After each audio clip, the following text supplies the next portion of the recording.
잉태하여 아들을 낳을 것이요 그의 이름을 임마누엘이라 하리라.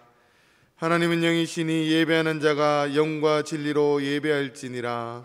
아멘. 만복의 근원이 되시는 하나님, 오늘도 택한 백성들에게 복을 주시려고 거룩한 주일을 허락하여 주시고 저희들을 예배의 자리로 불러주시니 감사합니다. 시냇물을 찾기에 갈급한 사슴처럼 주님의 은혜를 사모하오니 생수와 같은 신령한 말씀으로 우리의 갈급한 심령을 채워 주옵소서. 우리는 연약하고 미련하오니 성령님께서 친히 예배하는 이곳에 임재하셔서 우리를 가르쳐 주옵소서. 걱정과 근심을 내려놓음으로 세상과 나는 간곳 없게 하시고 우리의 영안을 열어주셔서 영광 중에 계신 하나님만 보이게 하옵소서. 감사와 찬송과 존귀와 영광을 올려드리오며 예수님의 이름으로 기원하옵나이다. 아멘.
성시교독은 시편 80편입니다. 요셉을 양떼같이 인도하시는 이스라엘의 목자여 귀를 기울이소서. 에브라임과 베냐민과 므낫세 앞에서 주의 능력을 나타내사 우리를 구원하러 오소서.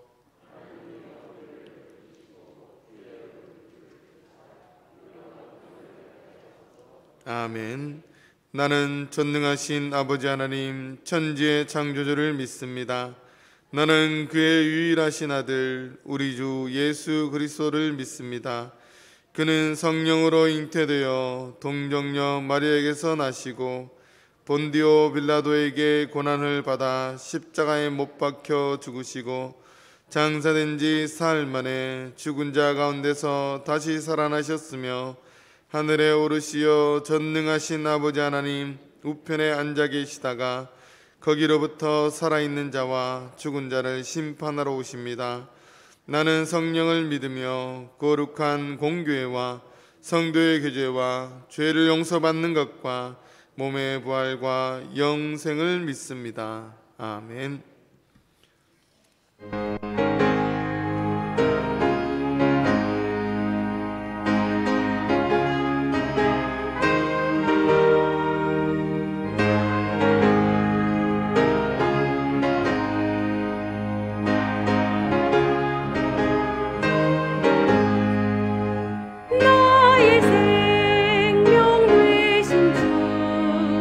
주님 앞에 나아갑니다.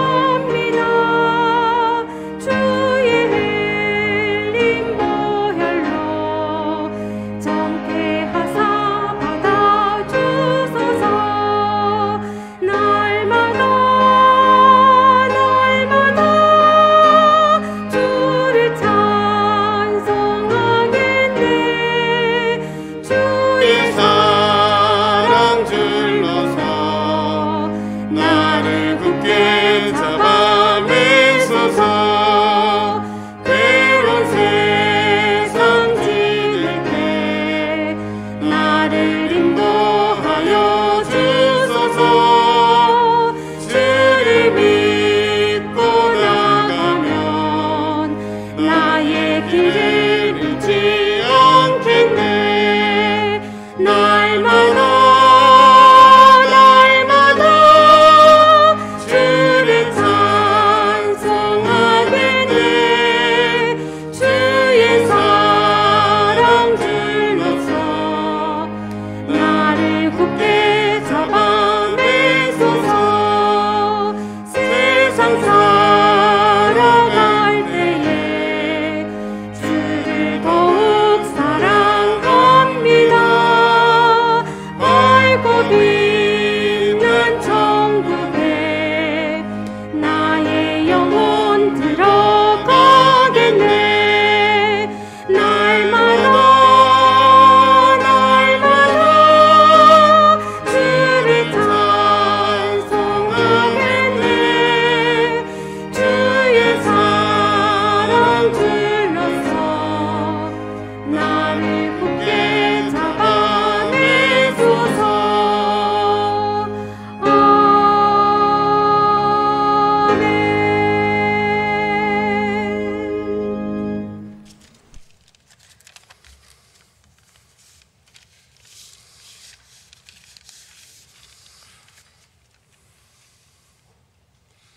사랑과 은혜가 많으신 하나님 아버지, 지난 한 주간도 각자의 삶의 현장에서 주님과 동행하며 말씀을 따라 성도의 삶을 살게 하셨다가 주의를 지킬 수 있도록 주님이 전에 불러주시니 감사를 드립니다.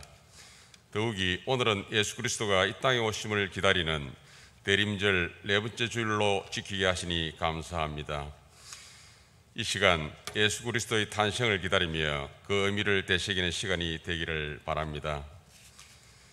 이 시간 우리의 삶을 뒤돌아볼 때에 세상 일에만 온통 정신을 빼앗기고 살아왔음을 고백합니다.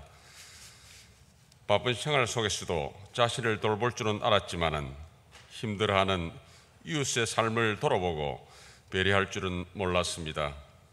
용서하여 주시옵소서. 이제부터라도 우리 이웃과 주변의 어려움을 돌아보고 따뜻한 주님의 사랑을 나누고 전하게 하여 주시옵소서. 하나님 아버지, 이달은 얼마 남지 않은 2021년을 마무리하는 12월입니다. 한 해를 돌아보면서 감사하는 마음으로 하나님께서 우리에게 베풀어 주신 은혜를 헤아려 봅니다. 내년에도 말씀과 기도로 무장하는 성도들 되게 하셔서 하나님의 선하시고 기뻐하시고 온전하신 뜻을 삶 속에서 이루면서 하나님께 붙들리는 삶을 사는 한 해가 되게 하시옵소서.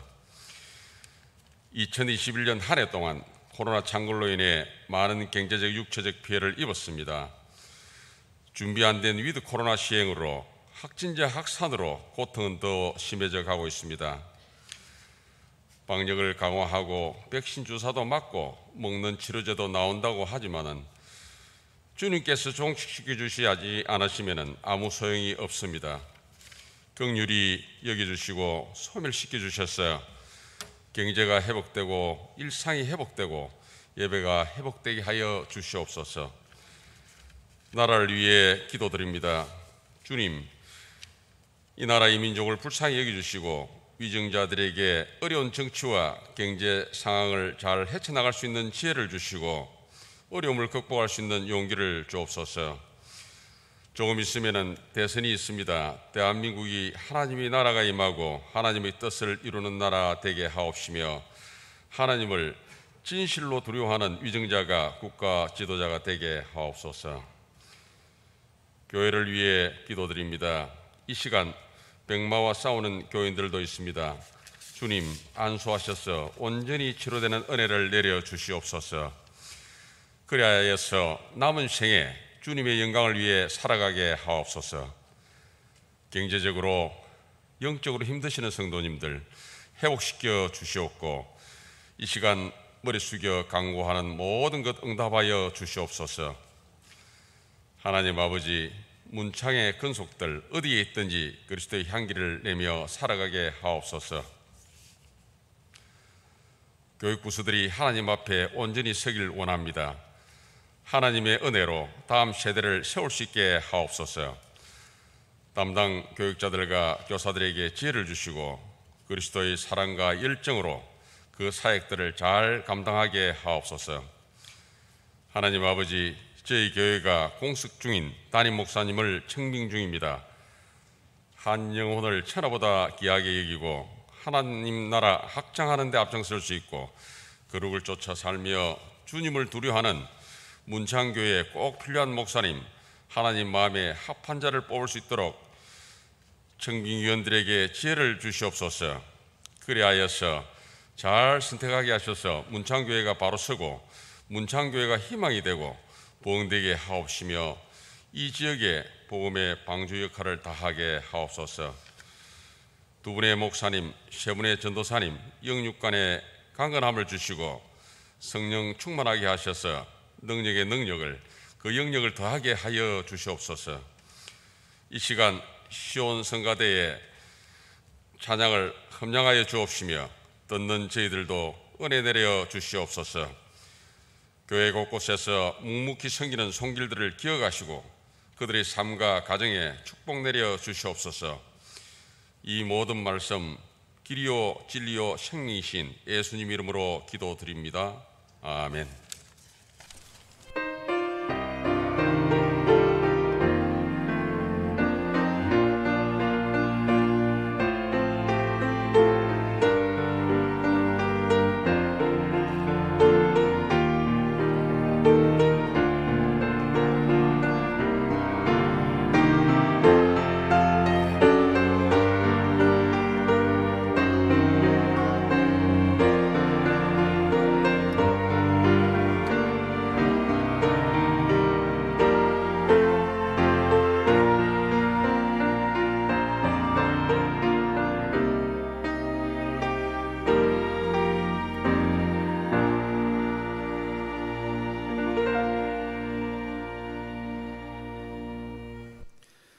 오늘 우리에게 주시는 하나님의 기록된 말씀은 신약성경 마태복음 2장 1절에서 12절까지의 말씀입니다.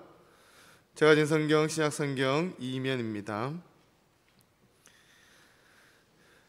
이제 마태복음 2장 1절에서 12절까지의 말씀을 봉독할 때 하나님의 말씀으로 경청하시기 바랍니다. 헤롯 왕 때 예수께서 유대 베들레헴에서 나심에 동방으로부터 박사들이 예루살렘에 이르러 말하되 유대인의 왕으로 나신 이가 어디 계시냐? 우리가 동방에서 그의 별을 보고 그에게 경배하러 왔노라 하니 헤롯 왕과 온 예루살렘이 듣고 소동한지라. 왕이 모든 대제사장과 백성의 서기관들을 모아 그리스도가 어디서 나겠느냐 물으니 이르되 유대 베들레헴이오니 이는 선지자로 이렇게 기록된 바 또 유대 땅 베들레헴아 너는 유대 고을 중에서 가장 작지 아니하도다. 내게서 한 다스리는 자가 나와서 내 백성 이스라엘의 목자가 되리라 하였음이니이다. 이 헤롯이 가만히 박사들을 불러 별이 나타난 때를 자세히 묻고 베들레헴으로 보내며 이르되 가서 아기에게 대하여 자세히 알아보고 찾거든 내게 구하여 나도 가서 그에게 경배하게 하라. 박사들이 왕의 말을 듣고 갈새 동방에서 보던 그 별이 문득 앞서 인도하여 가다가 아기 있는 곳 위에 머물러 서 있는지라. 그들이 별을 보고 매우 크게 기뻐하고 기뻐하더라. 집에 들어가 아기와 그의 어머니 마리아가 함께 있는 것을 보고 엎드려 아기께 경배하고 보배압을 열어 황금과 유황과 모략을 예물로 드리니라. 그들은 꿈에 헤롯에게로 돌아가지 말라 지시하심을 받아 다른 길로 고국에 돌아가니라. 아멘.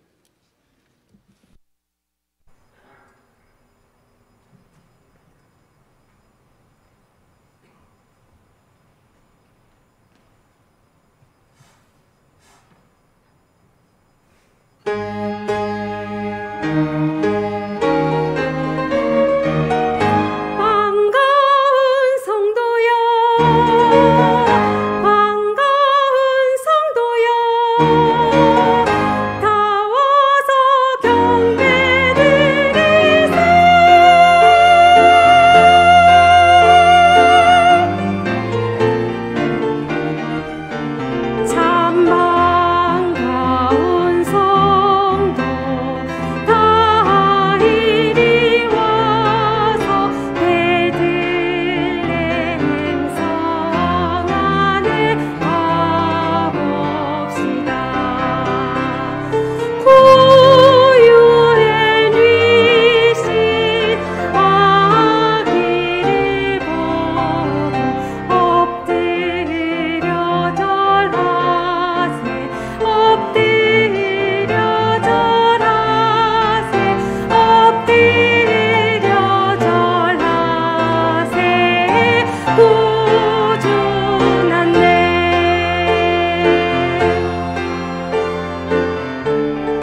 아멘.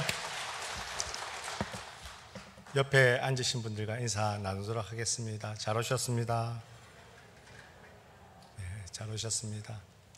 원래 말씀이 우리와 함께 하시기 위해서는 형제들과 서로 마음을 열고 화해하고 나서 하나님 앞에 나와야지만 말씀이 우리와 함께 하신다는 것을 분명히 성경에서 얘기하고 있습니다. 인사하실 때 웃으시면서 마음을 여시고 하나님의 말씀을 기대하며 인사 나누셨으면 좋겠습니다. 한 해를 마무리하며 새로운 해를 준비하는 시기가 바로 지금 이때고, 또 성탄절이 맞물려 시간이 같이 흐르고 있습니다. 12월은 한 해의 마지막이라고 생각해서 12월이 되게 되면 많은 회사나 여러 가지 가게나 이런 곳에서 연말 정산이라는 것도 합니다. 물건이 많으면 해가 바뀌기 전에 가격을 아주 다운을 시켜서 내놓거나 또한 세일이라는 것도 하게 됩니다. 그런데 그러다 보니까 12월이 되면 마지막이라는, 올해의 마지막이라는 생각을 참 많이 하게 됩니다. 그런데 기독교에서는 이 12월이 바로 주님이 오심으로 마지막이 아니고 새로운 시간의 시작이 처음이라는 그런 달이라는 이미지가 굉장히 많이 강하게 나오고 있습니다. 전통적으로는 12월 25일은 4세기 로마에서 기존의 여러 로마 축제에 기초하여 성탄 축제가 처음으로 소개되었습니다. BC 360년경입니다. 이전에는 아무런 역사적 권위가 12월 25일에는 존재하지 않고 그냥 태양신을 섬기던 날이었습니다. 이에 반해서 1월 6일은 나름대로 오랜 전통이 있었고 전승이 있었고, 이 사실을 교회 사학자 에세비우스가 의해서 확인되고 있습니다. 위에서 보듯이 12월 25일은 역사적 권위가 없고 차라리 1월 6일 이 역사적 근거를 가지고 있습니다. 이 논의의 중심에 바로 오늘 동방박사 경배 사건이 그 중심에 놓여져 있습니다. 동방박사들은 그의 별을 보고 그분을 찾아왔다고 얘기합니다. 별은 흔히 인간의 생사와 결부되었다고 생각했습니다. 아브라함의 자손의 손자가 별에 견주어 봐 있고, 또한 오늘 또 흔히 큰 인물을 별에 비유하곤 합니다. 또한 별의 출몰은 인간의 생사와 관련이 있으며, 특히 위대한 인물이 별은 다른 사람들의 별보다 훨씬 밝게 빛난다고 얘기를 합니다. 따라서 메시아도 종종 별로 상징되곤 했습니다. 동방의 박사들은 예수님을 경배하러 왔습니다. 이것은 예수님과 함께 이방인들이 하나님의 현존에 참여하는 종말론적 역사의 시작이 되었음을 보여줍니다. 다시 말하면 원래는 이스라엘 백성들에게만 구원이 있었고 이스라엘 백성들에게만 귀중한 시간이었다고 생각했는데, 이제 하나님께서는 아기 예수님을 이 땅에 보내심을 통해서 이제 믿지 않는 동방박사를 통해서 하나님의 그 뜻들을 발견하게끔 하셨던 것입니다. 무엇을 통해서? 별을 통해서 그렇게 하셨다는 얘기입니다. 동방박사는 예수님의 탄생을 축하하기 위해서 팔레스타인 동쪽에서 온 이방 출신의 현인 혹은 별을 연구하는 점성술가라고 얘기합니다. 여기서 동방은 바벨론이나 바사나 혹은 아라비아로 추정하고 있습니다. 이 지역은 별을 연구하는 천문학과 점성술이 특히 발전된 곳이었습니다. 요즘에는 유럽이 아랍이라고 하는 나라들보다, 중동이라는 나라에 있는 나라들보다 문화적으로나 굉장히 많이 발전했다고 생각하시지 않습니까? 그런데 이 당시만 해도 유럽은 아주 미개한 사람들이 살고 있었던 곳이었습니다. 차라리 중동이라는 이곳에, 동방이라는 이곳에 있는 사람들이 지적으로 굉장히 뛰어난 학문들과 문화를 공유하고 있었고, 특히 점성술에 대해서 천문학이나 수학이나 과학적인 부분에서 굉장히 많이 발전되어져 있었습니다. 유럽이 발전할 수 있었던 이유는 약 12세기부터 유럽이 발전하기 시작했습니다. 그전에는 정말 미개한 사람들이 살고 있었다는 곳이 바로 유럽입니다. 그래서 당시 사람들은 동방을 아주 신비로운 곳으로 생각하는 사람들이 많이 있었습니다. 또한 동방에서 온 물건이라고 하면 굉장한 고가로 거래되기까지 했습니다. 우리나라의 역사만 보더라도 신라시대 역사를 찾아보면 중동에 있는 나라들과 교역했다는 자료들도 남아있고, 또한 이곳에 있는 기메를 중심으로 했던 나라 같은 경우에는 공주가 우리나라에 와서 결혼까지 했다고 하지 않습니까? 이렇게 볼 때 동방의 박사들은 역시 점성술이나 점해몽 등 여러 가지로 능했던 것으로 여겨집니다. 지금 사진을 한번 보실 겁니다. 동방 박사에 관한 여러 가지 표현에 관한 그림들입니다. 모자이크로 되어 있는 그림도 있고, 또한 유화나 여러 가지 스케치된 그림들 또한 있습니다. 동방 박사를 한번 찾아보시면 굉장히 찾기 쉬우실 것입니다. 대부분 어떤 공통점이 있냐면 손에 무엇을 들었을 것 같습니까? 오늘 설교 제목인 바로 황금과 유황과 모략을 들었을 가능성이 굉장히 높습니다. 한편 예수님을 찾아온 동방 박사의 숫자에 대해서 성경은 구체적으로 언급하고 있지는 않으나 이들이 가져온 선물 3가지인 것을 볼 때 3사람으로 추정합니다. 그러나 전승에 의하면 12명이었다고 하는 것도 있고, 또한 이 사람들이 굉장히 현인이고 왕들이 있고 귀중한 사람들이었기 때문에 군대와 여러 사람들과 같이 왔다는 기록들 또한 남아 있습니다. 그래서 저희 오늘 설교의 포인트는 3사람을 기준으로 해서 얘기해 보려고 합니다. 전생에 의하면 이들의 3사람의 이름이 나와 있습니다. 멜카이어, 베사사르, 카사파라고 이름이 있고, 또한 아기 예수님을 만난 후에 예수님의 제자 도마를 통해서 세례를 받았고, 또한 6월은 세인트 헬레나에서 콘스탄티노플의 성 소피아 사원으로 운구되었다가 다시 밀란을 거쳐 쾰른 대성당, 독일이죠 현재에 안치되었다고 전해집니다. 문제는 전혀 진위를 확인할 방법은 없습니다. 전승되어져 내려오는 얘기이기 때문입니다. 역사는 시간과 공간 속에서 이루어지기 때문에 예수님의 탄생에 관하여 시간과 공간을 정확하게 살펴야 합니다. 이런 내용을 잘 표현하고 있는 자료가 바로 마태복음 2장 1절에서 2절 말씀입니다. 헤롯 왕 때에 예수께서 유대 베들레헴에서 나심에 동방으로부터 박사들이 예루살렘에 이르러 마르되 유대인의 왕으로 나신 이가 어디 계시뇨? 우리가 동방에서 그의 별을 보고 그에게 경배하러 왔노라 하니. 본문에서 마태는 예수님의 탄생의 시기가 헤롯 왕이 통치하던 기간을 중점을 두어서 헤롯 왕 때라고 시작하고 있습니다.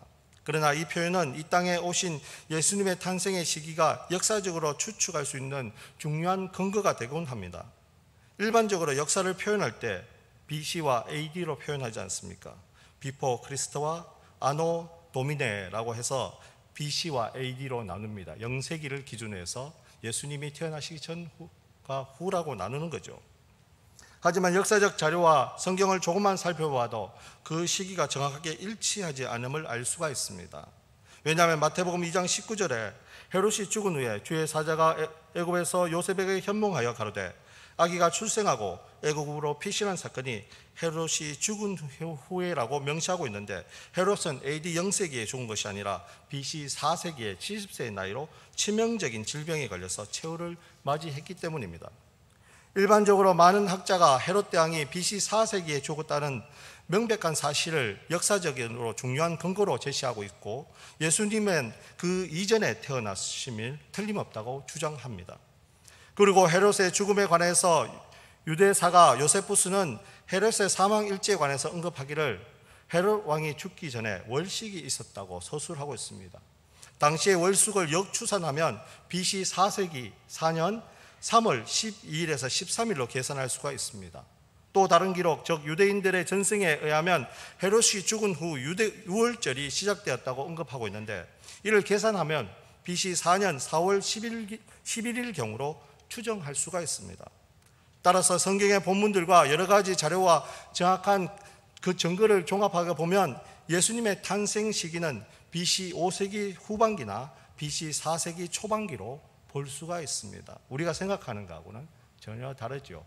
또 12월 25일이라는 날도 아니다라는 얘기죠. 이렇게 판단하게 되는 중요한 근거는 성경에서 기록된 바로 헤롯 대왕의 죽음입니다. 별을 한번 보겠습니다. 아주 아름답게 빛나고 있습니다. 아마 동방 박사가 봤을 별이라고 가정은 하지만 이거보다 더 밝은 별이었다고 생각합니다. 마태는 동방 박사들을 메시아의 별을 보고 그에게 경배하러 온 동방 박사로 소개합니다. 오늘날 표현하면 과학, 철학, 역사 등의 해박한 지식을 가진 대단한 학자들로 판단하는 것이고, 또한 별에 관한 연구가 당시 사회에서 차지하는 역할 때문에 굉장히 중요하게 점성술이 발전했었습니다. 국가의 모든 일들을 바로 하늘의 별에 따라서 정하곤 했기 때문입니다. 하나님께서는 예수님의 탄생을 알리는 한 자연현상으로서 별을 이용하셨으며, 또한 별을 관하여 의미 있는 표현들이 성경에서 많이 등장합니다. 본문에서 별을 언급할 때 그냥 일반적인 별이 아니라 그의 별, 즉 메시아와 관련된 특별한 별이기 때문에 그 해석의 근거와 내용에 있어서 다양한 이론들을 얘기하곤 합니다. 별과 메시아 혹은 특별한 왕의 출현을 예언하는 성경에서의 내용은 바로 발람의 예언 중에 나타나곤 합니다. 민수기 24장 17절 말씀입니다. 함께 교독하시겠습니다. 내가 그를 보아도 이 때를 일이 아니며 내가 그를 바라보아도 가까운 일이 아니로다. 한 별이 야곱에게서 나오며 한 규가 이스라엘에게서 일어나서 모압을 이쪽에서 저쪽까지 쳐서 무찌르고 또 셋의 자식들을 다 멸하리로다. 아멘. 불특정 3인칭 대명사로 표현되는 그는 이스라엘을 승리와 영광을 위한 특별한 존재이며, 또한 별과 같이 빛나며 대단하고 왕권을 상징하는 호를 지닌 자이기 때문에 이스라엘의 궁극적인 희망인 메시아를 의미하고 나타내는 말입니다. 그리고 성경에서 이를 입증할 표현으로 등장하기 때문에 굉장히 별은 중요한 의미로 우리에게 다가오고 있습니다. 또한 별은 왕의 위엄과 영광을 나타내고 상징하고 있습니다. 그런데 성경의 예언과 역사 속의 별에 관해서는 다양한 해석이 존재합니다. 먼저 크리스토톰 같은 경우에는 이 별이 출현은 자연계의 일반적인 현상이 아닌 특별적 이지적 현상으로 파악했습니다. 다시 말하면 하나님께서 보여주신 놀라운 기적적인 일이라고 표현했던 것이죠. 역사적으로 있었던 사실이며 동시에 하나님의 역사의 개입으로 설명하는 방식입니다. 그러나 스피노자를 비롯한 자유주의 학자들은 실제로 존재하지 않았으나 그들에게 특별했던 심리적 현상으로 이 사건을 설명합니다. 그리고 역사적으로는 천체를 연구하던 케플러를 비롯해 마르틴, 슈베르트 등이 이 별을 특별히 초신성이라고 주장합니다. 왜냐하면 헬성의 폭발로 인해서 엄청난 양의 빛이 발산하는 초신성이야말로 그 빛이 몇 주간 혹은 몇 달 동안 지속되기 때문입니다. 그냥 우리가 반짝반짝 빛나는 그런 별이 아니고 지금 보시는 별의 몇 배나 밝은 빛이 이곳에 이루어졌고, 또한 그 빛을 보고 동방 박사들이 움직였다는 얘기입니다. 이 외에도 별에 관한 다양한 이론이 있으나 대부분의 학자는 하나님의 특별한 역사적 계획과 실제적인 역사로 여기고 있습니다. 바로 하나님의 인도하심으로 동방 박사들이 그 별을 보고 베들레헴으로 아기 예수님을 만나러 오셨다고 얘기하는 것이죠. 동방 박사의 정확한 이름과 각각의 상징 이미지는 6세기경에 쓰인 엑셉타 라티나 바벨바르라는 책에 처음으로 등장합니다. 사진 한번 띄워주십시오. 사빈의 인물들을 간략히 설명해 보면 마키오르, 황금을 선물한 노년의 백발의 모습을 한 현자, 페르시아의 왕이고, 카스파르, 유황을 선물한 청년 모습의 학자, 인도의 왕 혹은 학자라고 얘기합니다. 발타사르는 몰약을 선물한 중년 혹은 흑인의 모습을 한 현자, 아라비아의 왕으로 묘사하고 있습니다. 그래서 대부분의 동방박사에 관한 표현할 때 오래된 자료를 찾아보면 백인과 황인종과 흑인들, 이 세상에 있는 가장 기본적인 모든 사람들의 대표하는 몸 색깔을 가지고 있었다고 표현합니다. 왜? 페르시아의 경우에는 다민족 국가였기 때문에 가능했다는 얘기죠. 다시 말하면 하나님께서 이 모든 인류를 구원해 주신다는 의미를 이 동방박사를 통해서도 우리가 알 수가 있다는 얘기입니다. 이스라엘 백성들만 구원하는 것도 아니고, 백인들만 구원하는 것도 아니고, 황색인종만 구원하는 것도 아니고, 흑인들만 구원하는 것들이 아니고, 전 인류를 다 구원하시겠다는 바로 하나님의 기쁘신 뜻이 동방박사를 통해서도 우리가 알 수 있는 부분입니다. 또한 세 가지 선물의 의미를 살펴보면 다음과 같습니다. 황금은 예수님께서 이 세상의 참된 신왕을 상징하고 있고 강력한 왕권을 의미합니다. 또한 유황은 하나님을 경배하는데 사용되는 귀한 약재로 신성과 사제를 상징하고 있고, 몰약은 죽은 사람의 몸을 바르는 귀한 향료로 죽음과 부활을 상징한다는 얘기입니다. 황금은 왕권과 유황과 신성, 몰약은 죽음을 통해서 바로 그의 희생을 나타낸다는 얘기죠. 동방박사가 그냥 온 것이 아니고 바로 하나님께서 그 사랑하는 아들을 통해서 그가 이 땅에 오시고 어떻게 살아가고 어떻게 죽을 것인지에 대해서 벌써 예비하고 준비해 놓으셨고, 그 예언을 이루시기 위한 그 모습들을 우리가 이 동방박사를 통해서도 알 수가 있습니다. 그래서 첫 번째로 황금을 한번 알아보겠습니다. 황금은 왕권을 의미합니다. 황금 보이시죠?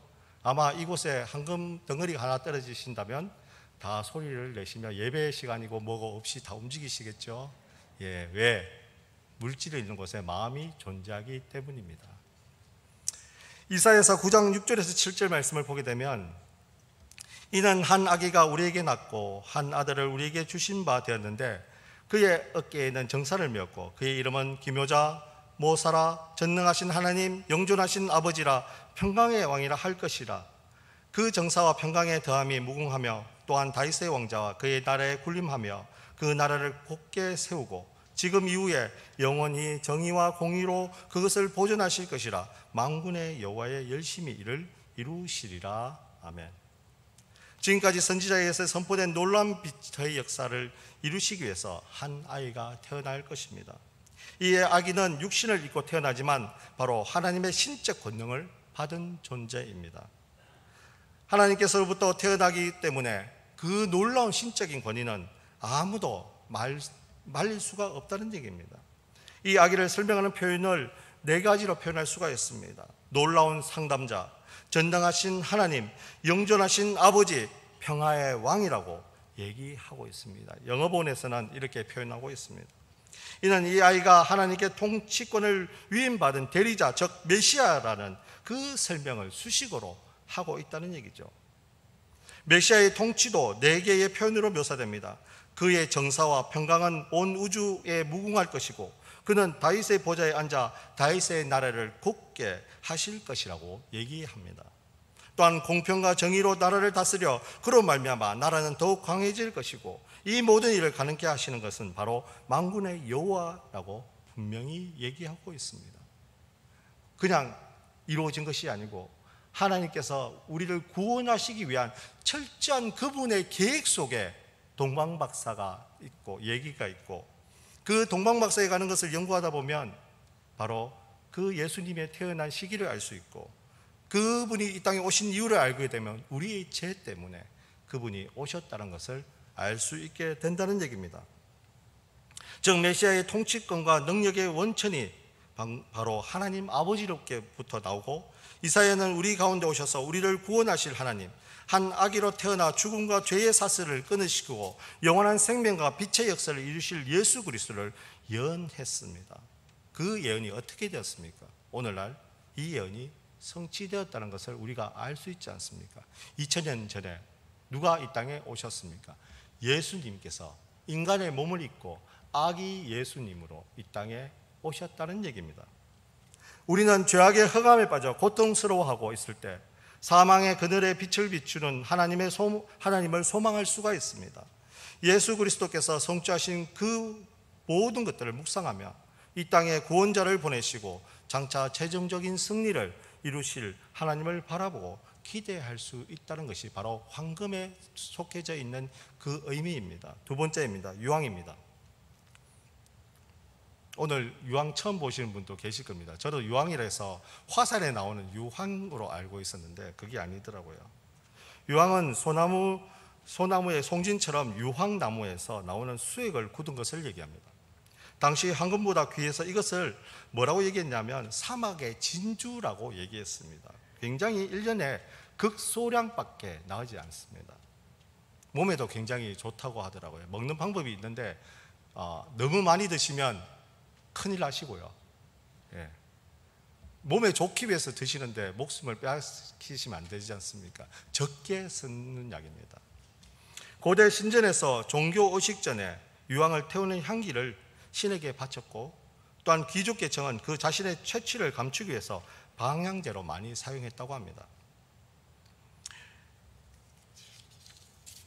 히브리서 2장 17절에서 18절 말씀을 보게 되면, 그러므로 그가 범사에 형제들과 같이 되심이 마땅하도다. 이는 하나님의 일에 자비하고 신실한 대제사장이 되어 백성의 죄를 속량하러 하심이라. 그가 시험을 받아 고난을 당하셨은즉 시험 받는 자들은 능히 도우실 수 있느니라. 아멘. 다시 말하면 유황은 신실하신 대제사장이신 예수 그리스도에 대한 얘기를 하고 있는 것입니다. 예수님은 우리를 구원하시기 위해서 신실한 대제사장이 되셨습니다. 우리의 죄를 사하기 위해서 열심을 내셨을 뿐만 아니라 자신이 직접 제물이 되어서 완전한 구속을 이루셨다는 내용입니다. 예수님은 제물이 되시기 위해서 육신이 되셨고 십자가에 죽으심으로 궁극적으로 인간의 죄를 속량하셨습니다.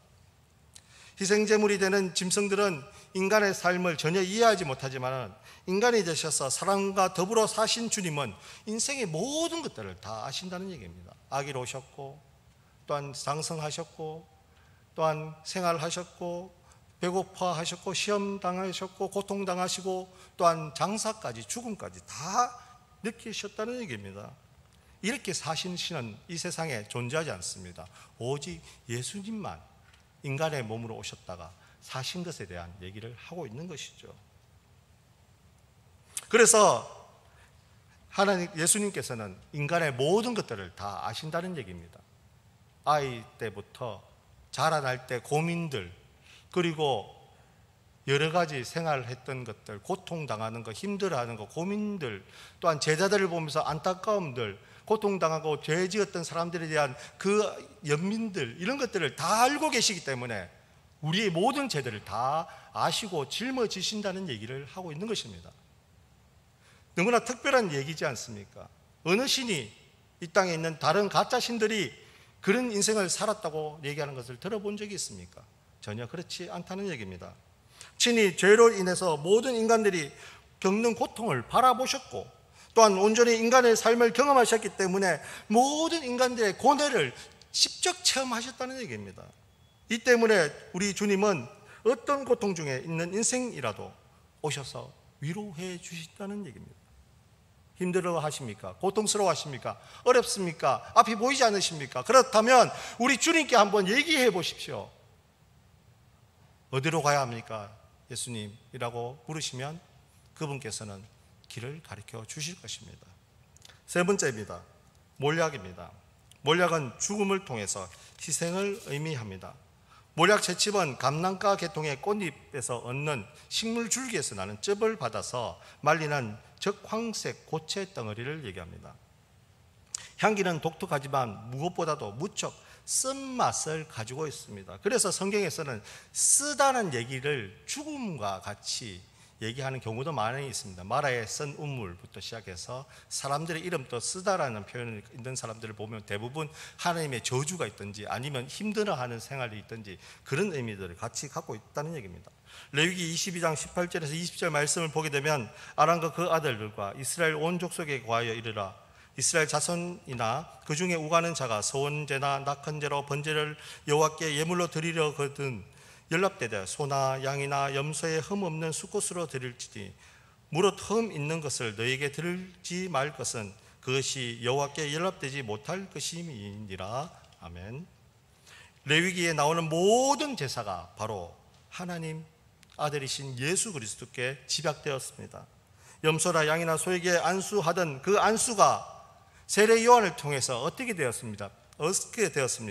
물로 그 예수님의 머리에 세례를 부었지 않습니까? 그 세례를 했는 의미가 뭐냐면 이 세상에 있는 모든 사람들의 죄가 지금 이제 제물이 되어야 되는 그 대상에게 옮아갔다는 의미를 하고 있는 것입니다.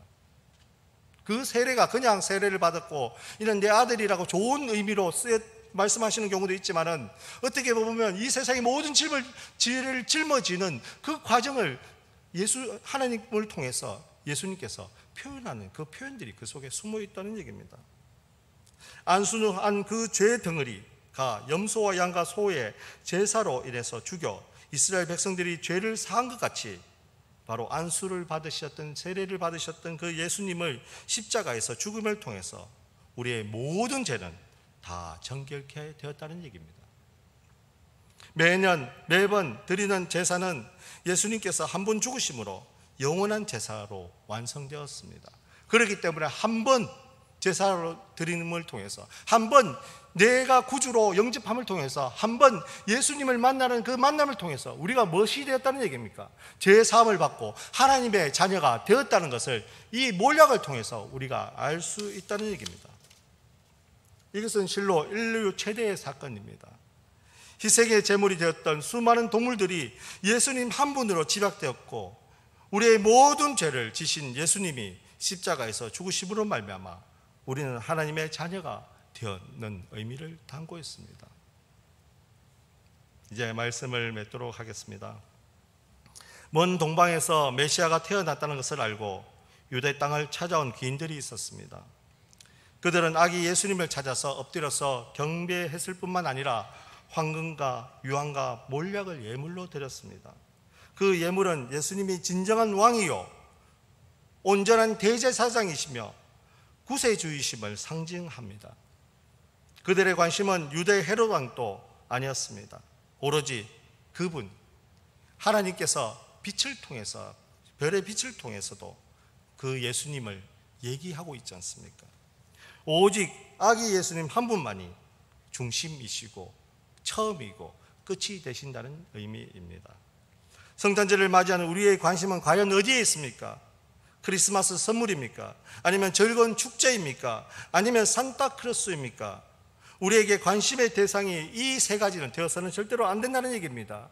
요즘에는 크리스마스보다 또한 할로윈 데이가 더 많이 성장하고 있습니다. 크리스마스 추리 찾는 것보다 할로윈 캐릭터 찾는 것이 더 쉬워지고 있습니다. 카페를 가면 할로윈 특별 한정판이라고 해서 케이크도 나오고 음료까지도 나오는 그런 세상이 되었습니다. 예수님께서 이 땅에 오신 의미는 점점 우리가 알아가기에 축소되고 있는 부분이죠. 그렇게 돼서는 안 된다는 얘기입니다. 오직 이 땅에 왕으로 오신 아기 예수님께만 집중해야 합니다. 예수님께 관심을 갖고 경배할 때 바로 예수님을 진정한 왕으로 우리는 모실 수가 있다는 얘기입니다.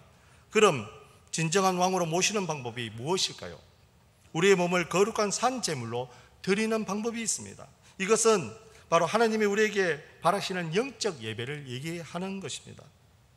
우리를 살아있는 제물로 드린다는 것은 우리를 제물로 불 위에 올라간다는 의미가 아니고 우리의 삶을 오로지 하나님께 드린다는 그것을 말한다는 것입니다. 구약의 제사는 짐승을 드리는 방식이었습니다. 그러나 신약 시대의 제사는 우리의 삶을 하나님께 드리는 그 제사를 얘기하는 것입니다. 성도는 자신의 삶을 하나님께 드리는 사람을 얘기합니다. 거룩한 사람, 구별된 사람, 죄사함을 받은 사람, 하나님의 자녀된 사람을 바로 성도라고 얘기합니다. 또한 이 세상을 본받지 않고 오히려 마음을 새롭게 함으로 변화받는 사람들을 얘기합니다. 하나님의 선하시고 기뻐하시고 온전하신 뜻이 무엇인지 분별하며 살아가야 되는 이유가 바로 여기에 있습니다. 하나님께서는 우리를 너무 사랑하셔서 너무나 소중한 아들을 우리에게 보내주셨는데 우리는 그 아들이 이 땅에 온 의미를 점점 잃어버리고 있지 않습니까? 이제 외적인 신앙생활을 넘어 우리의 삶을 하나님께 올려드리셨으면 좋겠습니다. 또한 그렇게 하셨으면 좋겠습니다. 내가 올려드리는 방법은 다른 거 아닙니다.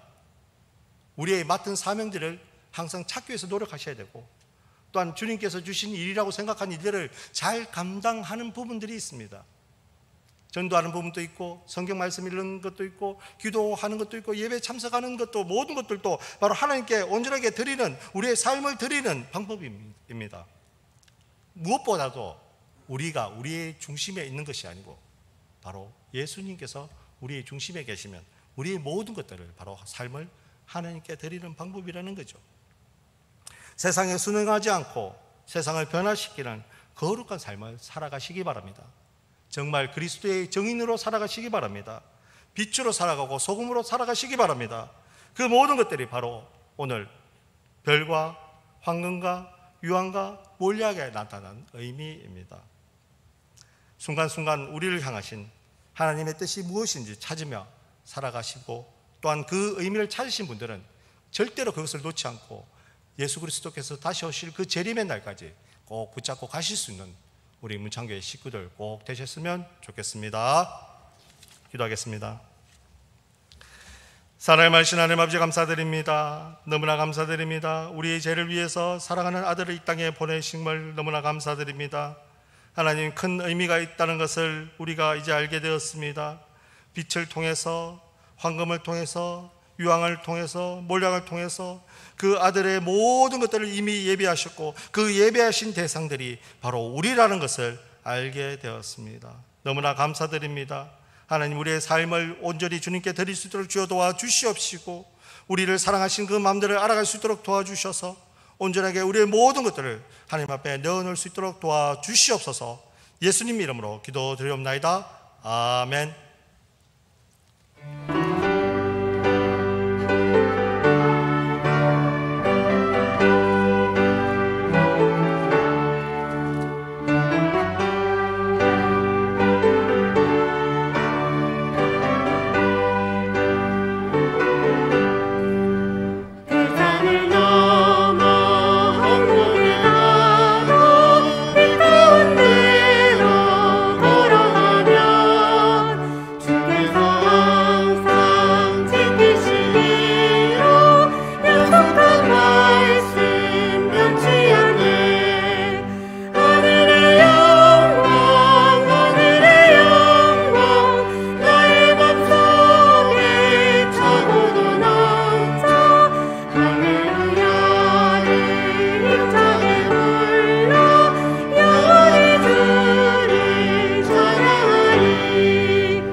아버지 너무나 감사드립니다. 정말 하나님, 영원히 죽을 수밖에 없는 저희들을 위해서 사랑하는 아들 이 땅에 보내셨습니다. 그 아들 때문에 우리가 이곳에 와서 하나님 앞에 찬양드리고 예배드릴 수 있음을 이 시간 고백합니다. 너무나 감사드립니다.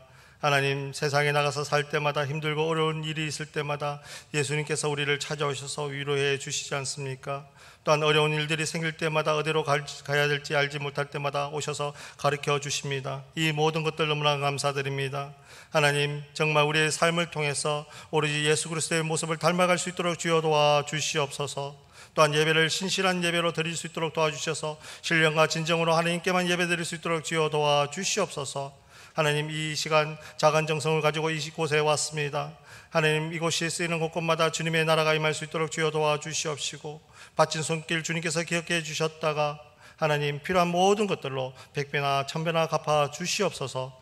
예수님 이름으로 기도드리옵나이다. 아멘. 교회 소식 전하겠습니다. 오늘은 대림절 네 번째 주일로 지키고 있습니다. 성탄절 축하 예배가 25일 토요일 오전 11시 본당에서 있습니다. 말씀은 김기현 원로 목사님께서 해주시겠습니다. 다음 주일은 성탄 후 첫 번째 주일입니다. 말씀은 신금철 목사님께서 해주시겠습니다. 예산을 위한 재직회 및 공동의회가 오늘 오후 12시 50분에 본당에 써 있습니다. 교육위원회가 25일 오전 10시 일청 쿰순교회실에 써 있습니다. 정기당회가 다음 주일 26일 오후 12시 50분 당회실에 써 있습니다. 교회를 위한 전교인 기도회가 매주 토요일 오전 10시 나사렛실에 써 있습니다. 이번 주일은 토요일 날 우리 성탄 축할 예배가 있기 때문에 하지 않습니다. 부서 및 기관에서 총회를 실시하시고 오늘까지 결과를 사무실로 꼭 제출해 주시기 바랍니다. 청빙 지원서가 접수가 완료되었습니다. 계속 기도 부탁드리겠습니다. 교사 모집 2022년 교육부를 섬기실 분을 모집하고 있습니다. 문의는 신금철 목사님께 해주시기 바랍니다.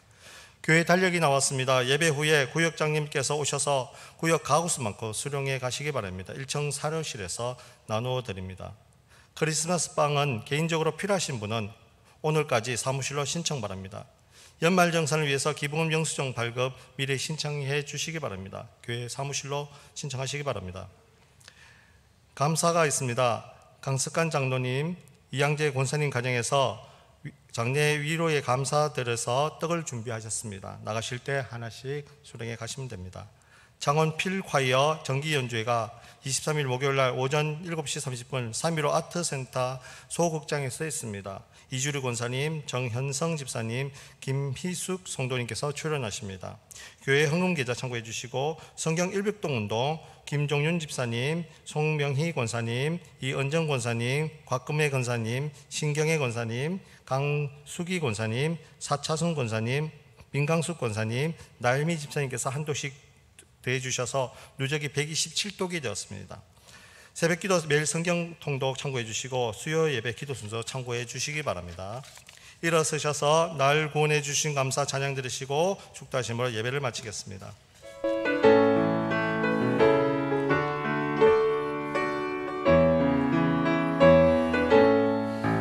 날 구원하신 주 감사, 모든 것 주신 감사, 지난 추억에 감사, 주 내 곁에 계시네. 향기로운 봄철에 감사, 외로운 가을날 감사, 사라진 눈물도 감사, 날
지금은 우리 주 예수 그리스도의 은혜와 하나님 아버지의 크신 사랑과 성령님의 감동 감화 교통하심이 오늘 이곳에서 예배드렸던 모든 성도님들 머리 위에 지금부터 영원까지 함께 하시기를 간절히 축원하옵나이다. 아멘.